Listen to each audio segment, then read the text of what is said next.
Hello everyone, JEE classes परिवार में आप सभी का हार्दिक स्वागत है। मैं हूं प्रियंका शर्मा और आप मेरे साथ मैथमेटिक्स पढ़ते हैं। देखिए, आज हम एक नया चैप्टर स्टार्ट करने जा रहे हैं जिसका नाम है डिटर्मिनेंट्स। हिंदी में कहा जाता है इसे सारणिक। तो सबसे पहले हम बताएंगे आपको कि सारणिक क्या है, कैसे सारणिक बनती है, किसको सारणिक कहा जाता है। देखो, मान लीजिए हमारे पास इक्वेशंस हैं, लीनियर इक्वेशंस हैं। चाहे वो 2 वेरिएबल हो, चाहे वो 3 वेरिएबल्स की लीनियर इक्वेशंस हो या 1 वेरिएबल की हो। ठीक है, हम फिलहाल यहाँ पर डिटर्मिनेंट में 2 वेरिएबल और 3 वेरिएबल, ये दोनों टाइप की लीनियर इक्वेशंस लेकर चलते हैं। ऑर्डर 2 और ऑर्डर 3 का डिटर्मिनेंट हम आपको बताएंगे। देखो क्या है, मान लीजिए ये लीनियर इक्वेशंस हैं। Let us consider a system of linear equation या 2 लीनियर इक्वेशंस। दो रैखिक समीकरण लिए हैं हमने। कौन कौन से? a1x plus b1y is equal to 0 and a2x plus b2y is equal to 0। ठीक है, मान लीजिए दो लीनियर इक्वेशंस हैं। यदि हम इन दोनों से x और y को एलिमिनेट कर दें, ठीक है, या तो x को एलिमिनेट कर दें या फिर y को एलिमिनेट कर दें, तो क्या हो जाएगा? देखिए, हम इसको ऐसा लिख सकते हैं। मान लीजिए इक्वेशन फर्स्ट है, ये इक्वेशन सेकंड है। मान लीजिए हमने लिख दिया, इक्वेशन फर्स्ट में मल्टीप्लाई किया हमने y से और सेकंड में मल्टीप्लाई y नहीं, इक्वेशन फर्स्ट में मल्टीप्लाई करेंगे। देखो, एलिमिनेशन का प्रोसेस क्या कहता है कि या तो आप x को एलिमिनेट कर दीजिए या y को एलिमिनेट कर दीजिए। एलिमिनेट कब करेंगे आप? जबकि इनके जो कोफिशिएंट्स हैं वो सेम हो जाएं। तो आप या तो माइनस कर सकते हैं या फिर यदि कहीं माइनस है ऑलरेडी क्वेश्चन में तो तब आप प्लस कर सकते हैं एलिमिनेट करने के लिए। तो हम क्या करते हैं, यहाँ से y को एलिमिनेट कर देते हैं। यहाँ पर b1 है, यहाँ b2 है। यदि यहाँ पर भी b2 हो जाए, b1 और b2 दोनों आ जाए, यहाँ भी b1 और b2 दोनों आ जाए, तो y कैंसिल हो जाएगा। तो हम क्या करेंगे, इक्वेशन फर्स्ट इंटू b2 और इक्वेशन सेकेंड इंटू b1। ठीक है, तो जब मल्टीप्लाई करेंगे तो यहाँ पर भी b1 b2 हो जाएगा और यहाँ पर भी b1 b2 हो जाएगा। दोनों को माइनस कर देंगे। जैसे ही माइनस करेंगे तो ये कैंसिल हो जाएगा, इधर वाला पोर्शन। हमने यहाँ माइनस लिख दिया। आप करके दिखाते हैं आपको माइनस। हमें इक्वेशन नंबर फर्स्ट में b2 से मल्टीप्लाई करना है, तो हमने लिख दिया ऐसे स्टेप में, b2 a1x plus b1y minus, यहाँ पर b1 से मल्टीप्लाई करना है तो b1 a2x plus b2y is equal to 0। Right side में 0 है दोनों इक्वेशंस में, चाहे आप इसमें किसी से भी मल्टीप्लाई कर लीजिए, मल्टीप्लाई होने के बाद आंसर 0 ही मिलेगा आपको। यहाँ पर देखिए, a1 b2 plus b1 b2, ये x है, ये y है, माइनस b1 a2 या b2 a1 sorry a2 b1 कह सकते हैं आप, x। इसके साथ करेंगे तो b1 b2 y is equal to 0। ये वैल्यू और ये वैल्यू दोनों वैल्यू सेम है। इट मीन्स इस वैल्यू से इस वैल्यू को कैंसिल किया जा सकता है। तो हमारे पास क्या वैल्यू आ जाएगी, a1 b2 x minus b1 a2 x is equal to 0। यहाँ से x कॉमन लिया हमने तो हमारे पास वैल्यू आएगी a1 b2 माइनस, इसको लिख सकते हो आप a2 b1 is equal to 0। ठीक है, x 0 में चला जाएगा। अभी फिलहाल हम यहाँ पर 0 नहीं ले रहे हैं, दोनों वैल्यूज को अलग अलग कोई वैल्यू है। तो ये हो जाएगा यहाँ से a1 b2 minus a2 b1 is equal to 0। ठीक है, तो ये वैल्यू आ गई। अब चाहे आप किसी भी मेथड से इस वैल्यू को लेकर आए, कोई प्रॉब्लम नहीं है, हमने इस टाइप से किया है। आप चाहे ऐसा कर सकते हैं कि यहाँ से इसको इधर ले जाएं, x अपॉन वाई की वैल्यू निकाल लें, यहाँ से निकाल लें, दोनों को बराबर रख दें, तो वहां से भी ये इक्वेशन बनकर आ जाएगी। तो ये जो वैल्यू लिखी गई है a1 b2 minus a2 b1, this value a1 b2 minus a2 b1 is also written as, इस वैल्यू को आप ऐसे भी लिख सकते हैं, a1 a2 b1 b2। ठीक है, इसको ऐसा भी लिख सकते हैं, इसकी इसके साथ मल्टीप्लाई की, माइनस किया, इसकी इसके साथ मल्टीप्लाई की, तो ये वैल्यू बनी। ठीक है, इसको हम ऐसे लिख सकते हैं और इसको ही हम डिटर्मिनेंट कहते हैं ऑर्डर 2 का। ठीक है, and it is called determinant of order 2, determinant या सारणिक। ठीक है, डिटर्मिनेंट ऑफ ऑर्डर 2। क्रम 2 का सारणिक कहा जाता है, इसे क्रम 2 का सारणिक कहा जाता है।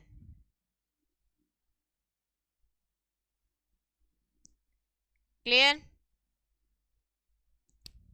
यहाँ पर देखिए जितने जैसे दो वैल्यूज ऐसे लिखी गई हैं तो दो ही वैल्यूज ऐसे लिखी गई हैं, दोनों केसेस में बराबर ही होंगी वैल्यूज, सारणिक कहा जाता है। तो हिंदी में भी हमने लिख दिया है इसको। अब आप देखिए आगे चलते हैं। अब यदि हम ऑर्डर 3 की बात करें तो यहाँ से इक्वेशंस जो है ये और दो लीनियर इक्वेशन लिए हैं हमने। यदि हम दो लीनियर इक्वेशंस ना लेकर 3 लीनियर इक्वेशंस ले लें, यदि हम ऐसे ले लें 3 लीनियर इक्वेशंस इन 3 वेरिएबल्स, आप ऐसा ले सकते हैं इसमें भी b1y plus c1z is equal to 0, c2z is equal to 0, और तीसरी इक्वेशन हो जाएगी a3x plus b3y plus c3z is equal to 0। ठीक है, तो ये जो हमारी इक्वेशन बनी है आप इसको ऐसा लिख सकते हैं a1 a2 b1 b2, या फिर आप इसको ऐसा भी लिख सकते हैं a1 a2 b1 b2। ठीक है, इसके साथ इसके साथ ऐसे भी लिख सकते हैं, कोई प्रॉब्लम नहीं है। ठीक है, क्लियर? आप इसको ऐसा भी लिख सकते हैं। हमने ऊपर ऐसा लिख दिया है a1 b1 a2 b2, आप इसको यहाँ और इसको यहाँ भी लिख सकते हैं, तो भी कोई प्रॉब्लम नहीं है। आप इसको ऐसा लिख दें तो भी चलेगा। ठीक है, और इसको ही हम डिटर्मिनेंट कहते हैं ऑर्डर 2 का। यहाँ पर देखिए, यदि आप देखें तो ये आया क्या है basically, a1x plus b1y is equal to 0, a2x plus b2y is equal to 0। पहले इसको लिख दिया ऐसे और फिर इसको लिख दिया ऐसे। ठीक है, ऐसे ही यदि 3 ऑर्डर का ले लिया जाए, हम यहाँ से x y z को एलिमिनेट कर दें इन तीनों से। ठीक है, इन तीनों इक्वेशन से यदि आप x y z तीनों को एलिमिनेट कर देते हैं तो आपको क्या मिलेगा, ये होमोजीनियस इक्वेशन है। बेसिकली होमोजीनियस इक्वेशंस कौन सी होती हैं, जिसमें राइट साइड पर 0 हो जाता है। ठीक है, तो हमने यहाँ लिख दिया 3 होमोजीनियस लीनियर इक्वेशंस। तो ये तो है कि कहाँ से बनकर आई है डिटर्मिनेंट। अभी हम आगे बढ़ेंगे, आपको बताएंगे कि डिटर्मिनेंट है क्या बेसिकली, मतलब इसमें किसको रो कहते हैं किसको कॉलम कहते हैं, जो हमें पढ़ना है। जैसे कि हम अभी आगे सॉल्व करेंगे इसको। तो हमने एलिमिनेट किया, एलिमिनेटिंग ये इक्वेशन फर्स्ट, ये इक्वेशन सेकंड, ये इक्वेशन थर्ड। ठीक है, यदि हम इन तीनों इक्वेशन से x y z को एलिमिनेट कर दें, x y z from first second and third, we get, क्या मिलेगा हमें, a1 a2 a3 b1 b2 b3 c1 c2 c3। ठीक है, तो ये वैल्यू मिल जाएगी इक्वल्स टू 0। ठीक है, इक्वल टू 0 मिल जाएगा, या फिर टोटल हम इसको सॉल्व करके दिखाएं तो वो वैल्यू मिल जाएगी। हम ऐसा ना लिख के डायरेक्ट वैल्यू लिख देते हैं। ठीक है, तो ये जो वैल्यू है इसको ही हम, इस वैल्यू को हम कहते हैं determinant of order 3। It is called determinant of order 3। ठीक है, जिसमें 3 संख्याएं दी गई हों वो हो जाएगा ऑर्डर 3 का डिटर्मिनेंट, जिसमें 2 हों वो हो जाएगा ऑर्डर 2 का डिटर्मिनेंट। ठीक है, चलिए अब फिर से एक बार आपको ऑर्डर 3 का डिटर्मिनेंट लिखते हैं और उसके बाद समझाते हैं डिटर्मिनेंट में क्या क्या ये जो वैल्यूज लिखी गई हैं a1 b1 c1 ने क्या कहते हैं। हॉरिजॉन्टल जो नंबर लिखे गए हैं या वर्टिकल जो नंबर्स, या फिर a1 b1 c1 a2 b2 c2 ऐसा वैल्यूज जो लिखी गई हैं इसको क्या कहते हैं। ठीक है, हम किसको रो कहते हैं किसको कॉलम कहते हैं। ठीक है, हम इसको एक्सपेंड कैसे करेंगे ये बताएंगे, डिटर्मिनेंट की वैल्यू कैसे निकालते हैं, एक्सपेंशन से निकाल लेते हैं, या फिर इसके अलावा भी हम आगे जैसे जैसे बढ़ेंगे विदाउट एक्सपेंशन भी हम वैल्यू निकाल कर दिखा पाएंगे। ठीक है, तो अभी दिखाते हैं आपको, पहले बताएंगे आपको रो क्या है कॉलम क्या है। ऑर्डर तो क्लियर हो गया। ठीक है, जितने एलिमेंट्स हैं रो या कॉलम्स में उतना ऑर्डर है। ठीक है, अब ये रो और कॉलम क्या है ये आपको बताने वाले हैं हम। देखो, एक टाइप से अगर हम कहें तो जितने वेरिएबल्स हैं हमारी इक्वेशंस में, जितनी इक्वेशंस ली हमने लीनियर इक्वेशन, उतने ऑर्डर का डिटर्मिनेंट बनकर आया। ठीक है, मान लीजिए ये लिखा हुआ है A1 B1 C1, A2 B2 C2, A3 B3 C3, ठीक है। तो जो हॉरिजॉन्टली एलिमेंट्स लिखे गए हैं ये ऐसे ऐसे ऐसे, या बेसिक सी लैंग्वेज में कहें जो लेटे हुए हैं उनको कहते हैं रो, ठीक है। ये कहे जाते हैं रोज, पंक्तियां, पंक्तियां। ये जो वर्टिकल हैं, जो खड़े हैं, हॉरिजॉन्टल क्षैतिज, और वर्टिकल ऊर्ध्वाधर, ठीक है। ये जो है ऐसे A1 A2 A3 B1 B2 B3 C1 C2 C3, इनको कहते हैं कॉलम्स, स्तंभ, स्तंभ, ठीक है। और ये जो सारी वैल्यूज लिखी गई हैं अंदर, इनको कहते हैं एलिमेंट्स ऑफ मैट्रिक्स। चाहे वो A1 हो B1 हो C1 हो, सभी वैल्यूज को हम कहते हैं elements, elements of matrix, sorry elements of determinant. सारणिक के तत्व या अवयव, ठीक है, डिटर्मिनेंट्स, सारणिक के तत्व या फिर अवयव, अवयव या तत्व, ठीक है। वैसे तो नॉर्मली हम अवयव वर्ड ही यूज करते हैं। हम इस डिटर्मिनेंट को या तो हम डी से दिखाते हैं, डी स्टैंड्स फॉर डिटर्मिनेंट, या फिर डेल्टा से दिखा देते हैं, ठीक है। या तो ऐसा लिखते हैं या फिर ऐसा लिखते हैं, क्लियर। जितने रो और कॉलम्स होंगे उतने ऑर्डर की डिटर्मिनेंट बन जाएगी। नंबर ऑफ रो और नंबर ऑफ कॉलम्स इक्वल होना जरूरी है, जितने रो होंगे उतनी ही कॉलम्स होंगी डिटर्मिनेंट में। ऐसा नहीं होगा कि रो कम है कॉलम्स ज्यादा हैं। ये पहला रो है तो हम इसको कहते हैं R1, ये जो सबसे पहले वाले नंबर पे है। पहले वाले रो को रो 1 कहते हैं, R1 से लिख देते हैं, ठीक है। ये हमारा है R1 रो 1, ये हमारा है R2 रो 2, और ये हमारा है R3 रो 3। अब हम ऐसे ऐसे चलते हैं। ये है पहला वाला कॉलम C1, ठीक है, कॉलम 1। ये दूसरा कॉलम C2, और ये तीसरा column C3, column 1 column 2 column 3, clear. तो आपको रो क्लियर हो गया, रो किसे कहते हैं, कॉलम क्लियर हो गया, कॉलम किसे कहते हैं। अब आपको ये भी क्लियर हो गया होगा, यदि हम R1 की बात कर रहे हैं तो R1 क्या है, हमने यहाँ लिखा है ना R1, इसका मतलब हम पहले वाले रो की बात कर रहे हैं। R2 मतलब हम दूसरे रो की बात कर रहे हैं। R3 मतलब हम तीसरे रो की बात कर रहे हैं। C1 कॉलम 1 पहला कॉलम, C2 दूसरा कॉलम, C3 तीसरा कॉलम, ठीक है। अब जैसे ये एलिमेंट्स A1 है, अब अगर हम इसको जनरल फॉर्म में लिखना चाहें तो ऐसे भी लिख सकते हैं, A11 A12 A13 A21 A22 A23 A31 A32 A33, ठीक है। ये जो 2 1 1 1 2 1 3 ये क्या इंडिकेट करते हैं, AIJ यदि लिखा हुआ है तो ये जो पहला वाला I है ये होता है कॉलम, सॉरी रो, और ये दूसरा वाला J कॉलम। इसका मतलब AIJ ith रो और jth कॉलम का एलिमेंट है। अब जैसे हम यहाँ पर देखें A11 लिखा है, अब आप देखिए ये पहले रो और पहले कॉलम में आता है, ठीक है, तो दोनों 1 1 हुआ। यहाँ देखो रो तो पहली है लेकिन कॉलम दूसरा है, इसलिए पहला जो है एलिमेंट वो रिप्रेजेंट करता है रो को, और दूसरा एलिमेंट या दूसरा नंबर रिप्रेजेंट करता है कॉलम को। ठीक इसी तरह थर्ड वाले में भी पहला रो तीसरा कॉलम बीच में आ जाते हैं।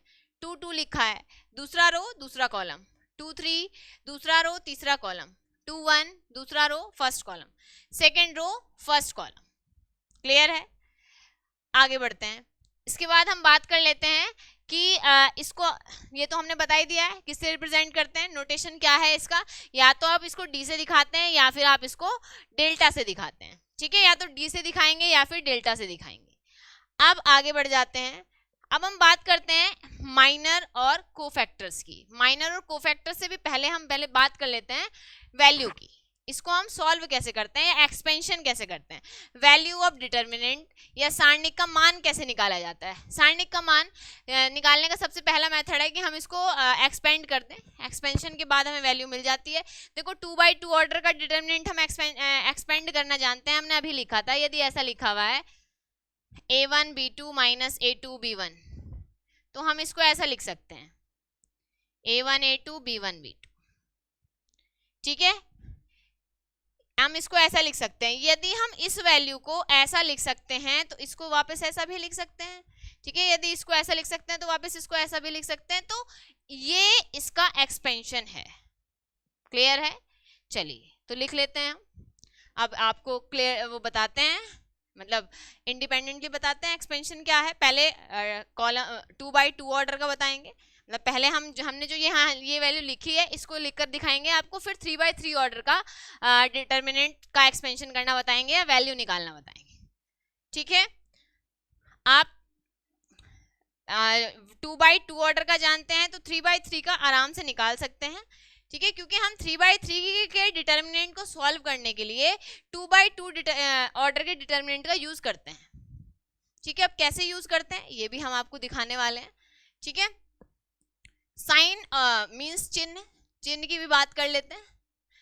सबसे पहले देखो, मान लीजिए कोई भी डिटर्मिनेंट लिखा हुआ है, 3x3 ऑर्डर का ले लेते हैं, ये डिटर्मिनेंट है, प्लस माइनस प्लस ऐसे होता है, minus plus minus plus minus plus, ठीक है, ऐसे चलता रहेगा।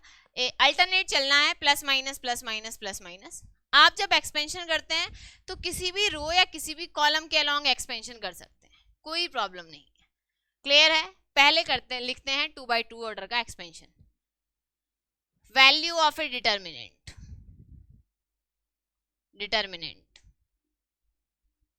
सारणिक का मान,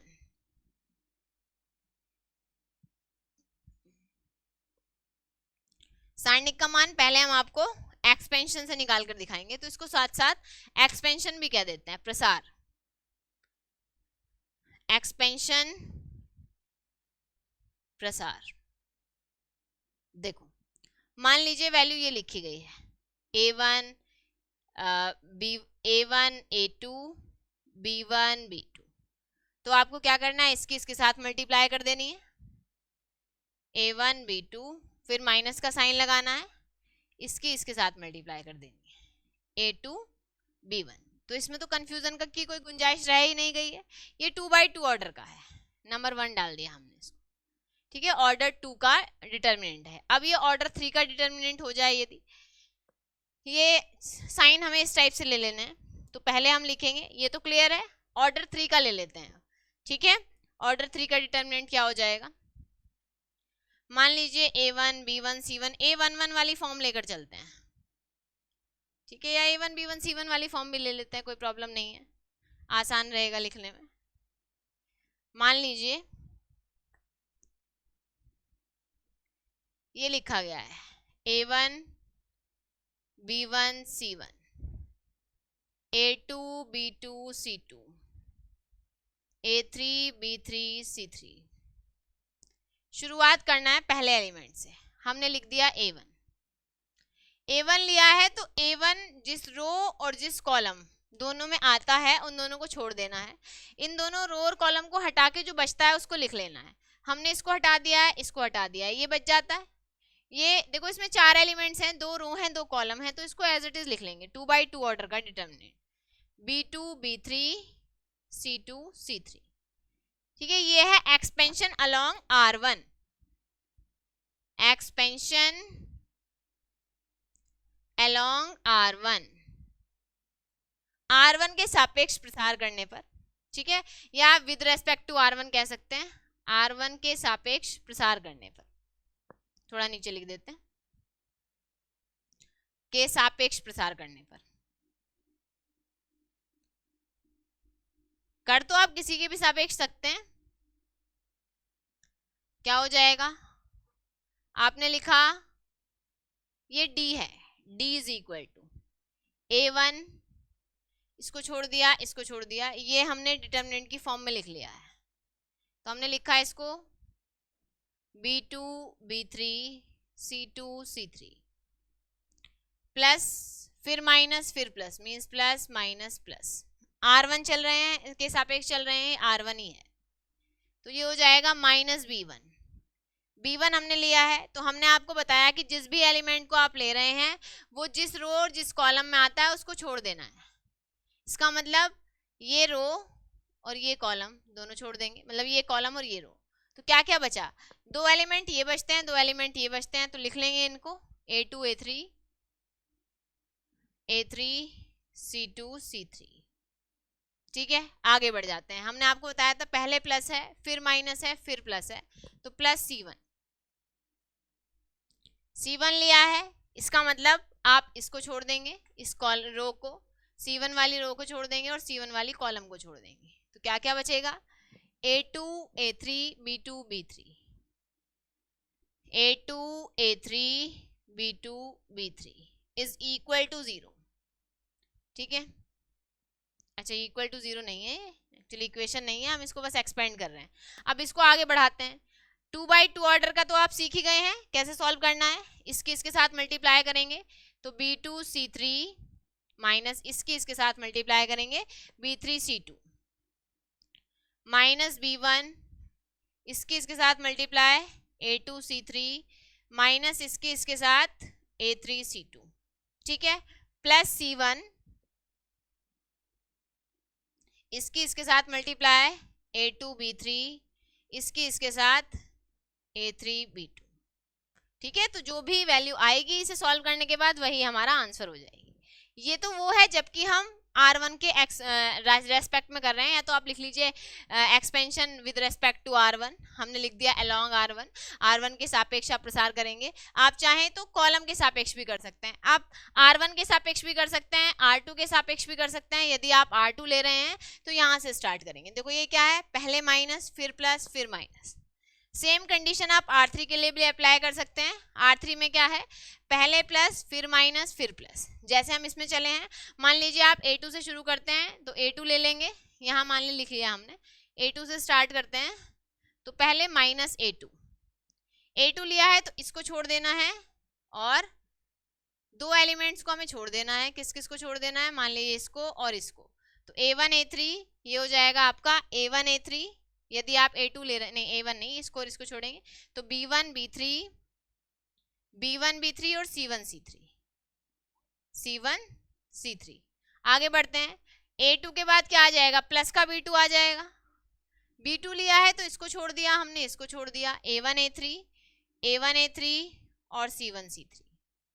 ठीक है, ऐसे ही आगे बढ़ेंगे। देखो पहले माइनस फिर प्लस फिर माइनस, ठीक है, माइनस लिख दिया हमने यहाँ, माइनस C2 ले रहे हैं आप, इसका मतलब आप इसको और इसको दोनों को छोड़ देंगे, क्या बचेगा, A1 B1 A3 B3 A1 B1 A3 B3। अब सॉल्व कर लेते हैं इसको, क्या आएगा, स्टार्टिंग में A2 है, B1 C3 minus B3 C1, then B2 है प्लस में ये माइनस में। ठीक है, B2 लिया है इसके साथ A1 C3 minus A3 C1 minus C2 इसके साथ A1 B3 minus A3 B1। ठीक है, ऐसे सॉल्व कर देना है। इसी तरीके से आप R3 के अलोंग भी एक्सपेंशन कर सकते हैं। अब हम चलते हैं कॉलम के अलोंग एक्सपेंशन पर। कॉलम पर चलें, यदि हम यहाँ लिखेंगे अलोंग C1 के सापेक्ष प्रसार करने पर, तो शुरुआत हमें वहीं से करनी है A1 से। आप अपने क्वेश्चन के अकॉर्डिंग कॉलम या रो के अलोंग एक्सपेंशन कर सकते हैं। ठीक है, तो ले लेते हैं, हम कॉलम को ले लेते हैं अलोंग C1 के सापेक्ष प्रसार करने पर। C क्या है, हमने आपको बताया था C ऐसे हैं, C1 C2 C3, ये कॉलम 1 ये कॉलम 2 ये कॉलम 3। ठीक है, तो हम क्या करेंगे, कॉलम 1 कॉलम 2 कॉलम 3 है, हम ये लिख देते हैं ऐसे। हमने क्या किया, पहले शुरुआत वाली टर्म ली, D इज इक्वल टू, ये D होता है A1 लिया है तो आप क्या करेंगे, इसको छोड़ देंगे और इसको छोड़ देंगे। इस जिस रो में ये एलिमेंट आता है वो रो और वो कॉलम दोनों छोड़ देते हैं। तो हमने ये कॉलम रो और ये कॉलम दोनों छोड़ दिए, क्या बचा, B2 B3 C2 C3। ठीक है, अब देखो प्लस माइनस प्लस, अल्टरनेटिव चलना है, एक प्लस आया तो अगला माइनस आएगा फिर प्लस आएगा, तो हमने लिया माइनस A2, इसको छोड़ दिया है इसको छोड़ दिया है, B1 B3 B1 B3 और हमने पहले ये एलिमेंट लिया था, तो फिर इसके बाद ये एलिमेंट लिया है, ये एलिमेंट लिया है, तो इसको छोड़ दिया, इसको छोड़ दिया, B1 B3 C1 C3। अब लास्ट एलिमेंट देखिए, प्लस लग जाएगा, पहले प्लस था, फिर माइनस, फिर प्लस। A1 ले चुके हैं, A2 ले चुके हैं, अब A3 ले लेते हैं। A3 लिखा हमने, A3 लिखा है, इसका मतलब ये रो और ये कॉलम दोनों हट जाएंगे। जब ये दोनों हट जाएंगे तो क्या बचेगा, B1 B2 C1 C2, B1 B2 और C1 C2, ठीक है, ये वैल्यू बचेगी। अब इसको सॉल्व कर देते हैं, क्या हो जाएगा, A1 इसकी इसके साथ B2 C3 माइनस इसकी इसके साथ B3 C2 माइनस A2 इसकी इसके साथ B1 C3 माइनस इसकी इसके साथ B3 C1 A3 इसकी इसके साथ B1 C2 इसकी इसके साथ B2 C1, ठीक है, यही हमारा आंसर हो जाएगा। ऐसे ही जैसे हमने C1 के अलॉन्ग एक्सपेंशन किया है, आप चाहें तो C2 के अलॉन्ग कर सकते हैं और चाहे तो C3 के अलॉन्ग भी कर सकते हैं। तो आप किसी भी रो या किसी भी कॉलम के अलॉन्ग एक्सपेंशन कर सकते हैं, कोई प्रॉब्लम नहीं है, सभी से आंसर आपको सेम ही मिलेगा। क्लियर? तो ये तो बात हुई डिटर्मिनेंट की वैल्यू कैसे निकालते हैं। अब इससे आगे बढ़ जाते हैं, अब हम बात कर लेते हैं माइनर क्या है और कोफैक्टर्स क्या हैं, उसके बाद ही हम इसके क्वेश्चंस को आगे बढ़ाएंगे, इसके क्वेश्चंस को सॉल्व करेंगे। पहले कोफैक्टर और माइनर को बता देते हैं क्या है, उसके क्वेश्चन सॉल्व कर लेते हैं। देखो हम ये जो वैल्यू लिख रहे हैं, अब इसी एग्जाम्पल इसी में ले लीजिए आप। सबसे पहले हम बात करेंगे माइनर की। माइनर मीन्स लघु घटक होता है हिंदी में। यदि हम कहें कि A1 का माइनर ज्ञात कीजिए, A1 का फाइंड माइनर ऑफ A1, तो A1 का माइनर ये है, ठीक है। A1 में जिस रो में A1 आ रहा है उसके कॉलम और रो के एलिमेंट्स को हटाने के बाद जो एलिमेंट्स बचते हैं वो माइनर है, ठीक है। मान लिया आपसे कहा जाए minor of C2, find the minor of C2, तो आप इसको और इसको छोड़ देंगे, A1 B1 A3 B3, ये है आपका माइनर, ठीक है। तो लिख देते हैं एक बार माइनर। माइनर को हिंदी में कहा जाता है लघु घटक, ठीक है, और माइनर के साथ साथ आ जाते हैं कोफैक्टर्स। जैसे हम यहाँ प्लस माइनस लिख रहे हैं, यदि ये साइन भी साथ में लिख दिए जाएं तो इन साइंस के साथ जो वैल्यू आती है माइनर की वो कहलाती है कोफैक्टर, ठीक है। चलिए कोई बात नहीं, लिखकर दिखाते हैं आपको, माइनर्स एंड कोफैक्टर। माइनर लघु घटक,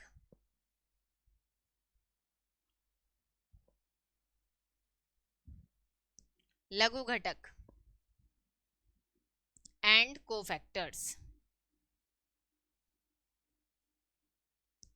सहखंड,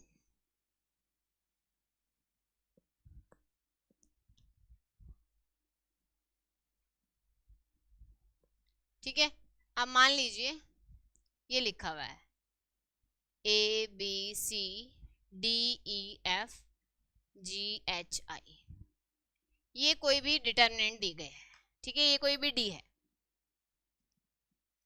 आपसे कहा जाए कि माइनर ऑफ ए लिखना है, तो हमने लिखा माइनर ऑफ ए का लघु घटक, लघु घटक, तो क्या हो जाएगा, ए जिस रो और जिस कॉलम में आता है उसके एलिमेंट्स को छोड़ देंगे, मींस इसको और इसको हटा देना है, तो क्या बचा EHFI, ठीक है। ऐसे ही आपसे कहा जाए minor of H, minor of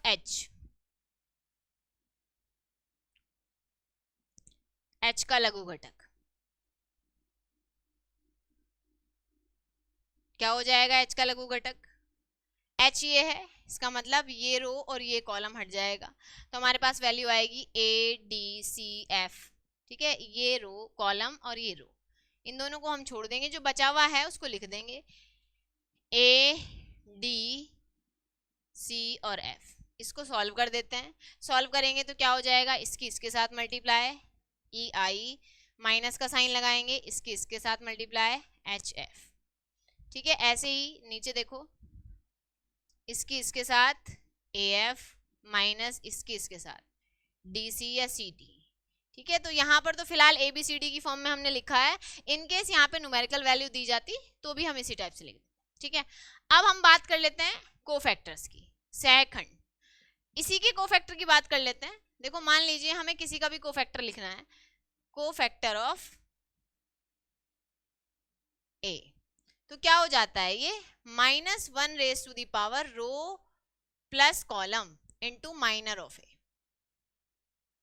जिसका भी आप कोफैक्टर लिख रहे हैं उसका माइनर भी निकालना आपको पड़ेगा और साथ में वो साइन लिख देना है, प्लस का आता है या माइनस का आता है। उसके लिए आपको क्या करना होगा, -1 raise to the power row plus column, जिस रो और जिस कॉलम में वो एलिमेंट आता है वो हमें यहाँ लिख देना है। R स्टैंड्स फॉर रो और C stands for column.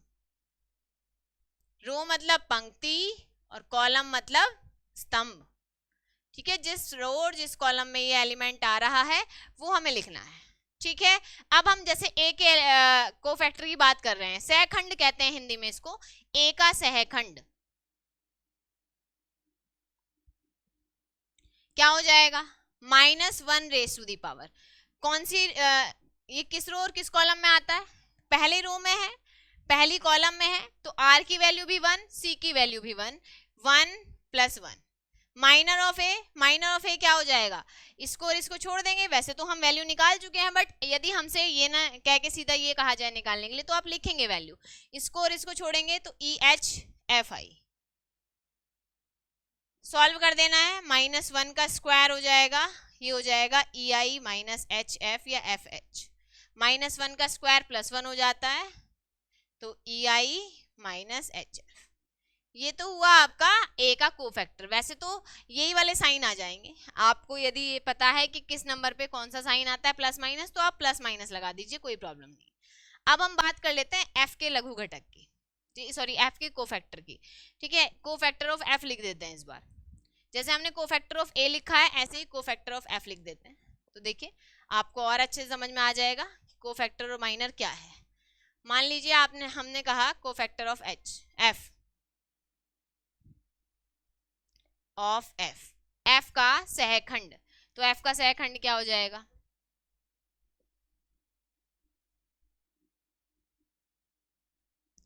Is equal to -1 raise to the power F, कौन से रो में है, R2 में है, और कौन से कॉलम में है, C3 में है, तो 2 + 3। ठीक है, तो रो plus column into minor of F का माइनर, इसको और इसको छोड़ देना है। अभी फिलहाल हमने लाइन रब कर देते हैं, ये रो मीन्स ये रो और ये कॉलम दोनों छोड़ देंगे, तो ABGH ये बचेगा, ABGH बचेगा, तो जो बचेगा वो लिख लेना है हमें, ABGH सॉल्व कर देंगे, -1 रेज टू दी पावर 5। ठीक है, इसकी इसके साथ मल्टीप्लाई होगी AH, इसकी इसके साथ GB, -1 raise to the power 5 minus हो जाएगा AH - GB या BG, अंदर मल्टीप्लाई कर देंगे तो ये माइनस आ जाएगा, ये प्लस आ जाएगा। प्लस वाली वैल्यू पहले लिख लेते हैं, आप जानते ही हैं, और माइनस वाली वैल्यू बाद में लिख लेते हैं। ठीक है, क्लियर, इस टाइप से सॉल्व कर देना है। अब मान लीजिए जैसे क्वेश्चन दिया गया है, न्यूमेरिकल वैल्यू एक ले लेते हैं, हाँ उसके बाद बताते हैं आपको। मान लीजिए आपसे ये कहा जाए कि find cofactor and minor of this value, एक डिटर्मिनेंट बना लेते हैं और आपसे वहाँ कुछ एलिमेंट्स के कोफैक्टर और माइनर निकाल कर दिखाते हैं। Find minor and cofactor of different values. जैसे मान लीजिए क्वेश्चन ये है, D is equal to 3 - 3 4, 3 2 - 2 and -1 1 1 1. Find minor and cofactor of -3 2 and -1। 4 ले लेते हैं, चलिए तो पहले -3 का निकालते हैं। माइनर ऑफ -3,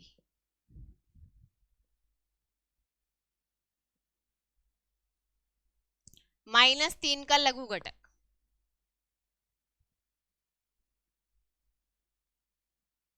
क्या हो जाएगा, इसको और इसको छोड़ देना है, तो 3 -1 -2 1, 3 -2 1 हो जाएगा। ऐसे ही को फैक्टर ऑफ -3 लिखा हमने,